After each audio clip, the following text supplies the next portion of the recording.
قرآن مجید میں ہے ان اللہ لا یستحی من الحق،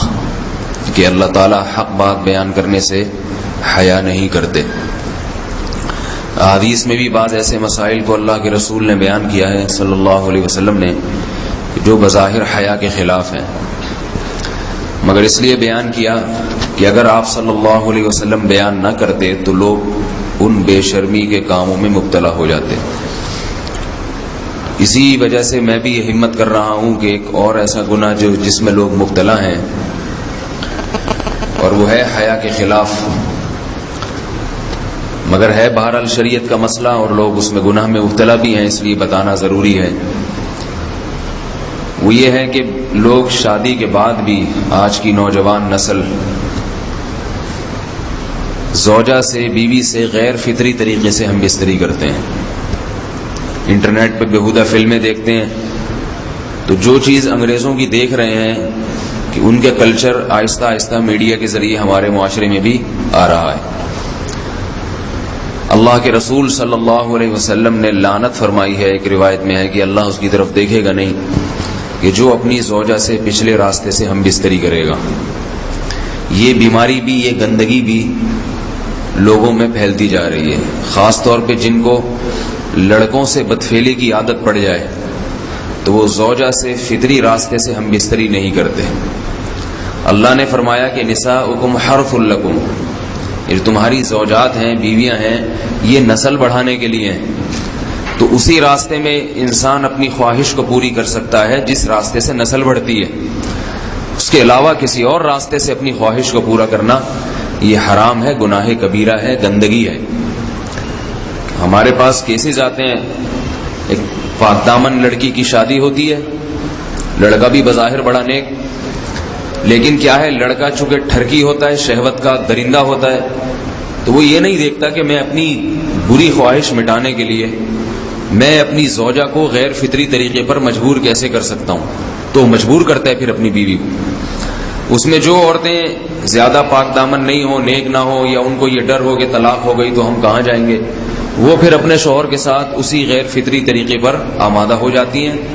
اور اس کا عذاب اور اس کا وبال یہ ہوتا ہے کہ کچھ دنوں میں ان کو بھی اسی کی لت پڑ جاتی ہے۔ انسان جب بھی کوئی غیر فطری راستہ اختیار کرتا ہے، آخرت کا عذاب تو بعد میں، دنیا کا عذاب یہ آتا ہے کہ پھر اس کو لذت فطرت میں آتی نہیں ہے، پھر جو راستہ اللہ نے رکھا اس میں اس کو لذت نہیں آئے گی، پھر وہ گندگی میں ہی گھسنے کی کوشش کرے گا، اس کی بھی فطرت خراب ہو جاتی ہے، اور جس کے ساتھ یہ بدفعلی کی جائے اس کی بھی فطرت خراب ہو جاتی ہے، وہ بھی پھر کسی کے قابل نہیں رہتے۔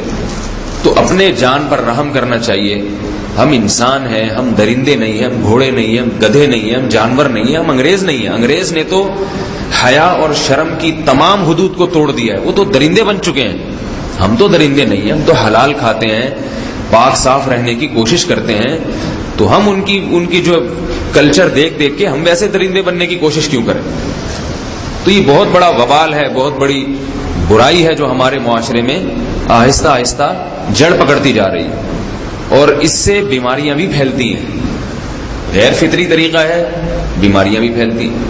ایسے کیسز آتے ہیں کہ جناب مرد مجبور کر رہا ہے بیوی کو، اور وہ بیوی جو ہے ساتھ نہیں دیتی، تو پھر اس کو طلاق کی دھمکیاں دیتے ہیں۔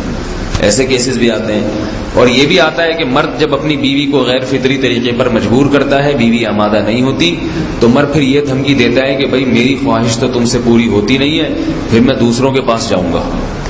تو یاد رکھیں، جس عورت کا شوہر یہ دھمکی دے اس کو کہ میں زنا کروں گا اگر تم نے میری خواہش پوری نہیں کی غیر فطری طریقے سے، تو عورت اپنے شوہر سے کہہ دے کہ جاؤ تم کہیں اور جا کے منہ کالا کرو،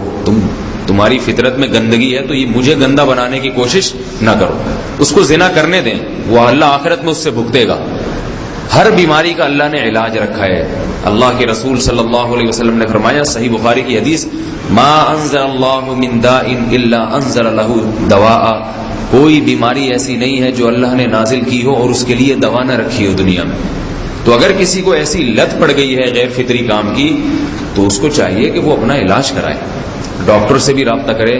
اور سب سے بڑا علاج یہ ہے کہ کچھ وقت صبر کرے گا, چھوڑ دے گا کچھ عرصے کے لیے, تو خود بخود آہستہ آہستہ صحیح ہو جائے گا. ایک آدمی شراب کا عادی ہے, ایک علاج تو یہ کہ ڈاکٹروں سے رابطہ کرے, اور بہترین علاج کے چھوڑ دے. کتنے دن تڑپے گا؟ 1 دن 2 دن 3 دن 4 دن 1 ہفتہ 2 ہفتہ, بہت زیادہ سال ہو جائے گا نا, اس کے بعد خود بخود ٹھیک ہو جائے گا. سگریٹ کا عادی ہے, چھوڑ دے گا تو کتنے لوگ ہم نے دیکھے ہیں دن میں 20 سگریٹ پیتے تھے, چھوڑنے پر آئے تو بالکل ایک دم چھوڑ دی انہوں نے, آہستہ آہستہ کر کے چھوڑ دی, لیکن تکلیف ہوئی مگر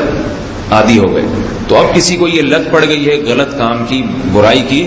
تو اس کا بہترین علاج یہ ہے کہ وہ اپنے آپ کو بدلنے کی کوشش کرے, ماحول بدلے, اور کچھ وقت صبر کرے گا تو اللہ اس سے یہ عادت چھڑا دے. نہیں کی, صبر نہیں کیا اس نے, پھر اسی گندگی میں موت واقع ہوگی, پھر آخرت کا عذاب بہت سخت. نسلیں برباد ہو جاتی ہیں اس عمل سے انسان کی. تو بات حیا کے خلاف ہے, مگر یہ کہ ایک بزرگ تھے وہ بات فرما رہے تھے, تو کسی نے پوچھا کہ حضرت آپ حیا کے خلاف بات کرتے ہیں, تو انہوں نے فرمایا تم بے حیائی کے کام نہیں چھوڑتے, ہم اس چھڑوانے کے لیے بات کریں تو ہم برے ہیں, اور تم کام کرو تو بھی برے نہیں. برائی کا کام کرنے میں برا نہیں بنتا, اور برائی کے خلاف بولنے والا برا بن جاتا ہے کہ دیکھو یہ کیسی باتیں کر رہے ہیں. تو بھائی باتیں ہیں اس لیے ہیں کہ یہ معاشرے میں یہ برائی پھیلتی چلی جا رہی ہے, اور یہ ہماری اپنا کلچر نہیں ہے, یہ امپورٹ ہو رہا ہے باہر سے, یہ امپورٹ ہو رہا ہے, یہ وہاں میڈیا کے ذریعے آ رہا ہے. تو وہ چیزیں دیکھا نہ کریں اور ان لوگوں سے دور رہا کریں. ہمیں تو دین کا داعی ہو کے ان کو ہدایت پر لانا تھا, بجائے ہم ہدایت پہ چل کے دوسروں کو چلانے والے بن کے ان کے راستے پہ ہم نے چلنا شروع کر دیا. اللہ تعالیٰ ہمیں اب دیکھیں ان کے ہاں ایڈز کا مرض پھیل گیا ہے. آپ بتائیے یہ ایڈز کا مرض ہمارا ہے کہ